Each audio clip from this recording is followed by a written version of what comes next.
మధ్యప్రదేశ్ రాజకీయాల్లో అనూహ్య పరిణామం చోటు చేసుకుంది. రాజ్యసభ ఎన్నికల వేళ ప్రతిపక్ష కాంగ్రెస్ పార్టీకి బిగ్ షాక్ తగిలింది.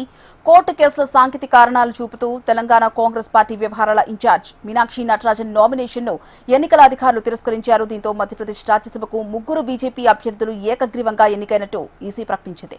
అందులో తరుణ్ చుగ్, రజనీష్ అగర్వాల్, మహేష్ ఉన్నారు. ఈ వ్యవహారంపై ఏఐసీసీ సుప్రీంకోర్టును ఆశ్రయించింది. ఈ పిటిషన్ను అత్యున్నత ధర్మాసనం రేపు విచారించనుంది.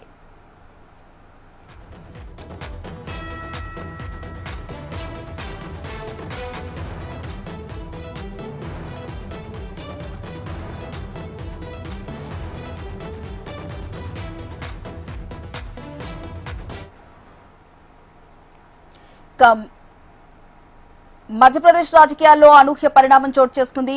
రాజ్యసభకు ఎన్నికల వేళ ప్రతిపక్ష కాంగ్రెస్ పార్టీకి బిగ్ షాక్ తగిలింది. కోర్టు కేసు సాంకేతిక కారణాలు చూపుతూ తెలంగాణ కాంగ్రెస్ పార్టీ వ్యవహారాల ఇన్ఛార్జ్ మీనాక్షి నటరాజన్ నామినేషన్ను ఎన్నికల అధికారులు తిరస్కరించారు. దీంతో మధ్యప్రదేశ్ రాజ్యసభకు ముగ్గురు బీజేపీ అభ్యర్థులు ఏకగ్రీవంగా ఎన్నికైనట్టు ఈసీ ప్రకటించింది. అందులో తరుణ్ చుగ్, రజనీష్ అగర్వాల్, మహేష్ ఉన్నారు. ఈ వ్యవహారంపై ఏఐసీసీ సుప్రీంకోర్టును ఆశ్రయించింది. ఈ పిటిషన్ను అత్యున్నత ధర్మాసనం రేపు విచారించనుంది.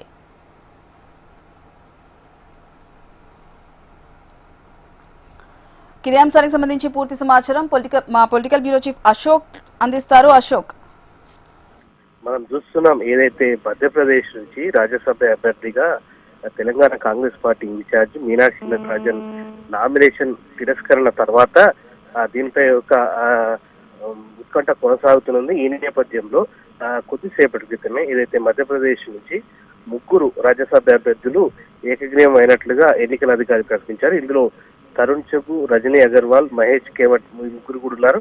అయితే అక్కడ ఉన్నటువంటి ఎమ్మెల్యేల సంఖ్యను బట్టి అయితే బీజేపీకి 2 స్థానాలు, కాంగ్రెస్ పార్టీకి 2 స్థానాలు రావాల్సి ఉండగా ప్రస్తుతం అయితే బీజేపీకి ముగ్గురు అభ్యర్థులు రాజ్యసభ అభ్యర్థులుగా ఏకగ్రీవంగా ఎన్నికైనట్లుగా ఎన్నికల అధికారి ప్రకటించారు. సో ఈ నేపథ్యంలో మూడో అభ్యర్థిత్వంలో ఉన్నటువంటి మీనాక్షి నటరాజన్ నామినేషన్ తిరస్కరణ నేపథ్యంలో ఇప్పటికే ఏఐసీసీ దీనిపై కీలకంగా చర్చలు జరిపింది. తెలంగాణ ప్రభుత్వం ఇక్కడ తెలంగాణ టీపీసీతో కూడా చర్చలు జరిపి దీనితో సుప్రీంకోర్టును ఆశ్రయించింది.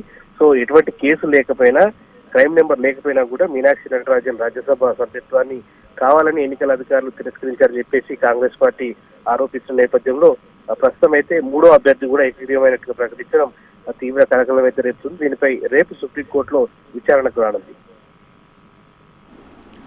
అశోక్, అయితే మీనాక్షి నటరాజన్ నామినేషన్ పై రేపు సుప్రీంకోర్టులో విచారణ ఉన్న నేపథ్యంలో ఈ రోజే మూడో పర్సన్ కూడా